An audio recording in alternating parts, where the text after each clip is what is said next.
Hello there, it's David Taylor and I'm back with another one of my video blogs for the Pelargonium and Geranium Society. Very good to see you again. The very hot weather that's in the UK, certainly in the southern half of the UK anyway, is continuing. So there's a lot of watering required of plants going on at the moment. The key thing though is just making sure that you don't overdo it, because it is very easy to overwater your plants when it's very hot. Because Pelargonium, as I've probably said in the past, Pelargoniums, when it gets very hot, particularly in a glass house, can just begin to switch off a bit once it sort of gets in the high 20s centigrade. So be very careful with your watering. It's best to just, if you're watering with a saucer, just a little bit, just enough for them to soak up and not completely flood the whole plant.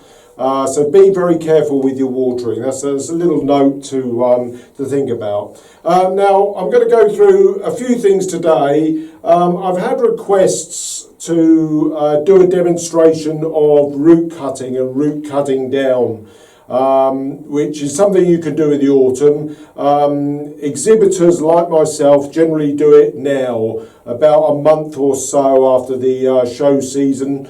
I'm filming this sort of towards the end of July now, on the 20th. So I've done the majority of mine. The majority of my plants have been really cut back hard. The root ball really cut back hard as well, and the compost washed off, repotted into a smaller pot to enable them to grow on with that older, more mature growth on the top half. A demonstration of a plant which I've done. This is a regal. This was cropped back really hard. I mean, it is growing and showing good signs of a lot of growth. If I get up a bit closer, this is all breaking out now from the really deeply cut stems. The root ball was completely crushed down to nothing more than a small ball with scissors. We'll run through that in a moment. But exhibitors, you see, after the June shows, want to get a good full year of growth. That's why exhibitors tend to do it now in the midsummer period. Obviously, if you're just growing for yourself and want your own displays, you can do this process in the autumn. So we'll do an example of a root cutback. Right, now this is a plant. It's a plant that I've had a great deal of success with as growing as a floribunda plant. Now, floribundas in sort of show terms, in Pelargonium show terms, are basically overgrown dwarfs. Dwarfs, essentially, you exhibit in a 4.5 inch pot, or up to a 4.5 inch pot. A good number of years ago now, the floribunda class was introduced to enable dwarfs, or indeed even some of the larger growing miniatures, to be grown in a bigger pot, up to 6 inches, as in this is the case.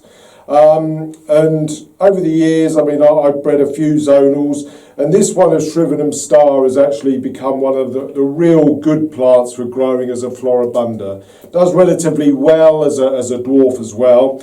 But I cut this back a week or two ago, probably a couple of weeks now. I've actually been waiting to get some seed from it.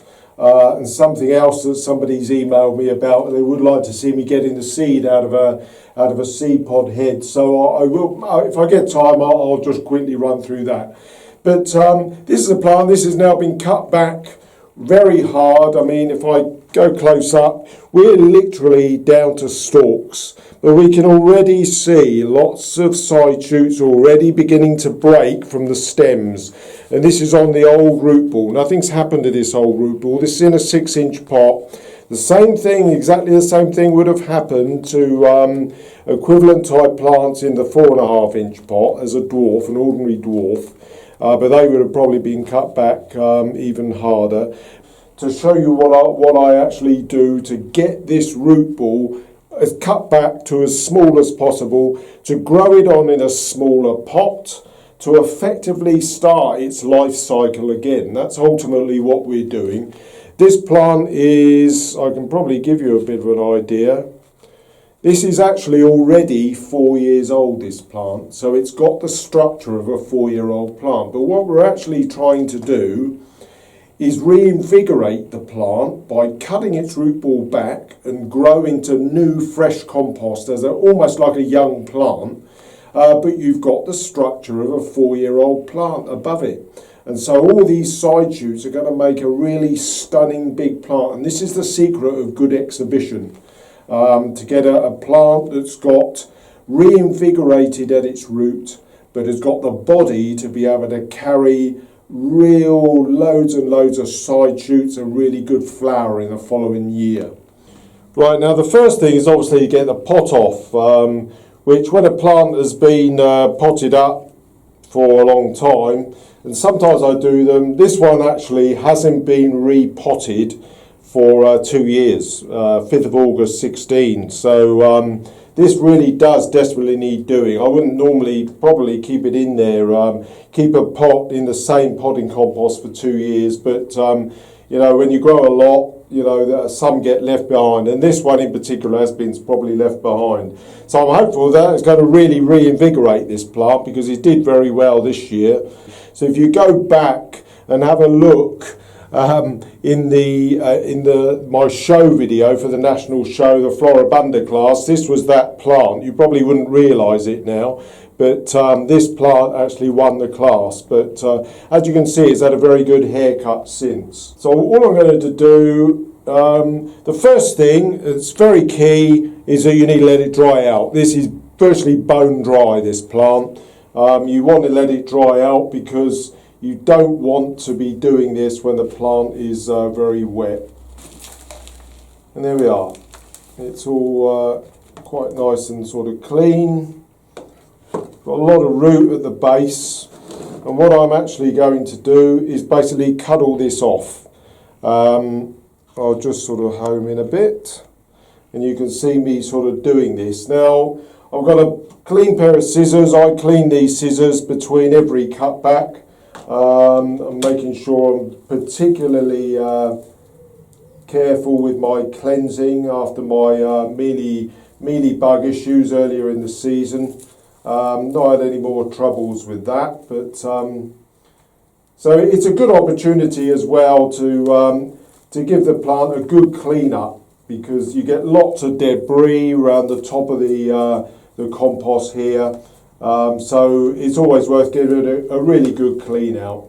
So I'm going to forward through. You can probably see me then basically getting scissors in amongst this to really hack back.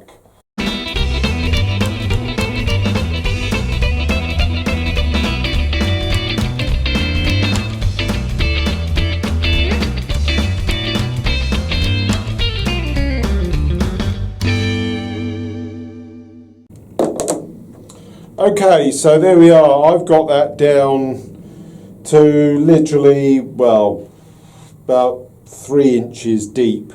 That was in a 6-inch pot, which is about 7 inches deep. So the thing that I'm going to do now is go and spray all the remaining compost off. That's the other key thing that I've got to do now. So I'm going to go do that, and I'll come back. And you'll see what it looks like after I've sprayed all the compost back. It's so wide because it's such an old plant, 4 years old.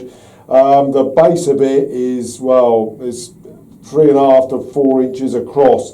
So I'm probably going to have to put this in a 5-inch pot, which is probably a bit bigger than I would ideally like. I'd like to get them ideally down to a 4.5-inch pot to sort of initially grow into, but I think I'll have to make do with a 5. This is, of course, before potting into its final 6-inch pot, which will be done in the autumn at some stage. So I'm just going to go and clean this root ball now, and we'll see what it looks like after that. Right, okay, I'm back now with what is left of this root ball after I've obliterated it with a hose. And there isn't much. As you can probably see, I mean, this is as low down as I can go, but there is literally no compost on that. It's virtually bare root. So I'm going to pot that up now. I'll have to put this in a 5-inch pot because it is so wide. I'm just not going to get it in a 4.5. So I'll pot this into 5-inch pot. But this gives you an indication of the sort of thing you can do. They can withstand this kind of punishment, pelargoniums. So it's very worthy of having a go with this, particularly in the autumn if you're wanting to save some space and get your plants down into a smaller pot. Right, now what I've done here, I've actually planted this really deep because there is so much of that base stem actually has got root attached to it, so I want that root to be in the compost. I also want it to be deep because I want all this new growth to be above the level of the compost, and there are lots of breaks very deep on these stems. And now the only problem with trying to get it down into a smaller pot, I've actually had to sort of really drop this down, and to actually repot it with all these stems about, I've had to virtually just drop the compost down through the middle. And I'm now going to have to mist this off in order to clean up the plant because it's absolutely covered in compost. Particularly where I've just sprayed it, of course, with all the root. The actual stems were all wet anyway. So I'm just going to go out and give this a mist over to settle the compost down. And then I'll just stick a label in that, and that can grow on then for about 2 or 3 months before I get to put it in its final pot in about October time. October, maybe November, probably not that late, generally October time, for it to then grow on through the winter and produce hopefully another good example of Shrivenham Star next season, for the next show season. Okay, so there we are, that's all done. I've just put a hose mist over that just to settle it all down and clean these stems. And that's finished off, and that's looking pretty neat now. Deeply potted, which is what we're after. And that'll just be put back to where it was actually settled so as not to cause it too much stress. A bit of a follow-on to some previous videos I've done. You may remember I cut back a scented leaf variety, Lillian Pottinger, several weeks ago. But that's all growing through very nicely. That's in our cloakroom actually, and there it is. It was cropped back very hard, and it broke through, and that's now a lovely little plant. There's no bloom on it, but it's got a lovely scent. I'm not too bothered about the fact that it will throw some bloom as it gets a little bit older. But that's exactly what I was looking for on that plant when I cropped it back several weeks ago. And another one, I took that sort of root stem cutting from my Attar of Roses standard, which is over the back there. And there we are, that's what came of it. It grew on, it's a lovely rounded little plant. That's exactly really what we're looking for. Splendid little plant, that's ready to be potted on, to be grown on as a really nice scented leaf variety.